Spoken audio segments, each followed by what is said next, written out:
ఎవరో అట్లా అన్నారని మనం ప్రార్థన చేయడం లేదు. దేవుడు కార్యం చేస్తాడని దేవుడి మీద భయంతో ప్రార్థన చేసినప్పుడు, కన్నీళ్ళు విడిచినప్పుడు దేవుడు ఆ ప్రార్థన అంగీకరించి మన జీవితంలో కార్యం చేయ మొదలు పెడతాడు.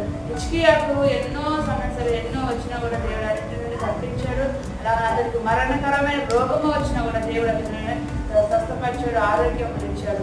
కనుక కన్నీటి విడిచి ప్రార్థన చేయడం మనం నేర్చుకోవాలి. ఎంతో మంది కఠినమైన మనసులు ఉంటాయి. ఎంత ఏమి జరిగినా కూడా, పక్కన ఏమి జరిగినా కూడా కొంతమంది కన్నీళ్ళు రావు.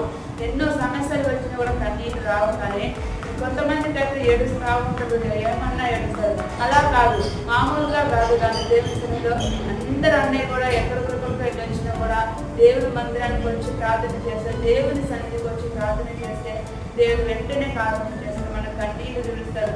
హిజ్కియాకు రోజులున్న దేవుడే ఈ రోజులలో కూడా ఉన్నాడు. అప్పుడున్న దేవుడే ఇప్పుడు ఉన్నాడు, ఆ రోజులున్న దేవుడే ఇప్పుడు ఉన్నాడు. ఆయన ఉన్నవాడు అనువాడు.